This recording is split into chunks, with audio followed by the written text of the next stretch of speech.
Well, every single time I'm about to release a different type of video, Valve releases a new update, and after quite some time we finally received another major Counter-Strike 2 update, and this one actually brings quite a few significant changes to the game. Gameplay changes, quality of life improvements, drastic map changes and possible meta changes as well as some hidden ones. So without further ado, let's dive into today's update. Let's start with the gameplay changes first, as there is quite a few to discuss. The height of the flames from molotovs and incendiary grenades now decreases over time, which should definitely help with visibility. The price of the incendiary grenades was also reduced from $600 down to $500, as well as Valve reducing its area of effect and duration. So now it only stays for around 6 seconds instead of 7, kind of an interesting change. You can of course see the comparison from before and after the update on screen right now. The visuals of the incendiary grenades were also changed, as they now have this cyan or light blue tint to the flames. I'm not 100% sure why Valve decided to do this, but the only kind of explanation I have for this is to easily differentiate between molotovs and incendiary grenades, especially now because they have different times and also different areas of effect. The molotov spread and duration has remained unchanged, so these are definitely some changes directly targeted at the CT side. Which becomes more apparent with the next change, as the M4A4's price was reduced from 3,100 down to just 3,000. Another change which also favors the CT side is Valve reducing the bomb plant bonus when it gets defused during the pistol round from 800 down to just 600. Bonus weapons in Deathmatch are now the same for all players regardless of your loadout, which means you can also now get weapons like the revolver even if you don't have this one equipped. Alongside with this, they've also addressed an issue which allowed you to get the bonus points with basically any weapon, as long as it had the same category as the bonus weapon. All you had to do was literally just switch the loadout slots of the two weapons, which you can see on screen right now, and to be honest, this was a pretty hilarious bug. We've also received some minor adjustments for the first-person camera movement, as well as console commands for switching between left and right hand, which is something a few players were asking for. Arguably, one of the most bizarre changes that was introduced with this update are the skin rentals. When you now open the new kilowatt case with a key, you can choose between keeping a skin permanently and taking all skins of the collection as a rental for 7 days. Obviously this doesn't include the knives, it is just for the weapon skins. I mean, imagine if they would also give you the knives, dude. I don't know, man. Anyways, let's talk more about this feature. If you decide to take the rental skins, it is basically like opening a case. The key and the case get consumed in the process, and you end up getting random floats for each of the rental skins, which is quite interesting to be honest. Obviously, these skins cannot be modified in any way, so you cannot apply stickers or name tags, and I think it also makes sense, but I'm still going to be mentioning this. They cannot be traded and they cannot be sold. And after the 7-day period ends, they get replaced with the stock versions of the respective weapon. Certainly an interesting feature that Valve has introduced with this update. I mean, one benefit this has is if you are someone who wants to showcase skins, this is certainly going to make the process a lot easier, but other than that, I'm not entirely sure what the goal is with this, and I would kinda like to hear what you guys think about this in the comments down below. Either way, let's move on to the next changes.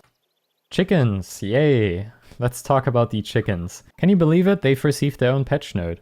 They are now able to walk up hills, lay down, and can also turn right while walking. And unfortunately this already concludes the patch notes for the chickens.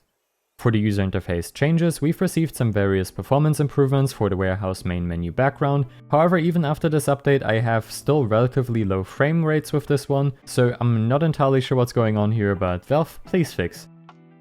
We've also received various HUD changes, and I would specifically like to highlight that Valve finally addressed the bug where the refund all button in the buy menu would only refund a single flashbang, which was kind of interesting. However, this wasn't the only significant change, as there's a few more noteworthy ones, which you can see on screen right now. Most importantly though, for the user interface changes, demos have received some pretty awesome upgrades. We now have some new features for the timeline, which now displays kills and death events. There's also now the brand new highlight mode, which automatically switches between those kill and death highlights for you, as well as Valve making various other changes and some crash fixes. Good job. Lastly, for the official patch notes, we have the map changes, and oh boy did Valve change Vertigo with this update. Maybe that is also why they dropped Overpass instead of Vertigo. Anyways, let's start off with the smaller changes. This door was closed between elevator and the back of A. Valve also added this brand new connection between short and elevator, which is certainly quite interesting. They also added a catwalk by bomb site A, which connects to the back of A. You can see this on screen right now. As well as Valve adjusting the size of the bomb site slightly. You can see a comparison as well now. This is how the connection between short and elevator is going to look like from the other side, and lastly a before and after from Rem's position. With those drastic changes made to bomb site A, Valve also now decided to make this the main bomb site for Wingman. However, they did a silly mistake, which was very nicely showcased by Aquarius. Now moving on to the other map changes, Baggage, Mirage and Office have received some slight adjustments. For Baggage, they fixed the movement hitch on one of the lower conveyor belts, which I was unfortunately unable to find, as well as Valve lowering the height of the conveyor tray. Office also received a patch, but I was once again unable to find this specific location that Valve mentions here. Feel free to leave a comment down below if you know more about this. And on Mirage, Valve fixed some sticky collisions around the windows and palace, as well as fixing bad collisions on certain props. Now with the official patch notes behind us, let's go over these skin changes that Valve has made with this update. And these are probably some of the more significant changes we've seen in a very long time. Specifically for this update, Doppler knives and knives in general were changed. As you can see, the Phase 1 as well as the Phase 2 look quite different in comparison to before. I tried my best to compare all sorts of different Doppler knives, so you can hopefully see the differences from before and after the update. Some of the Gamma Doppler knives also received some pretty significant changes, and overall from what I've seen, a lot of the members of the community weren't too happy with this. Feel free to share your opinions of course in the comments down below, I would really like to hear your opinions about this. As you can see, some of them look definitely very different in comparison to before. As an example, even the marble fade has received some slight adjustments and looks a bit darker in comparison to before. This change also affected me this time around because I do own a pair of Gamma Dopplers Phase 2 I believe, and as you can see those have also seen some pretty significant changes I would say. There's a lot less cyan included in the blades, which is a bit unfortunate. I was quite a huge fan of that, but you know, it is how it is and you can definitely see a difference here as well. And here are a few random skins I also chose to compare, however I feel like most of those look almost identical. Something else they also didn't mention in the patch notes is that we have now received the different EQ settings for the different game modes, which is really great to see.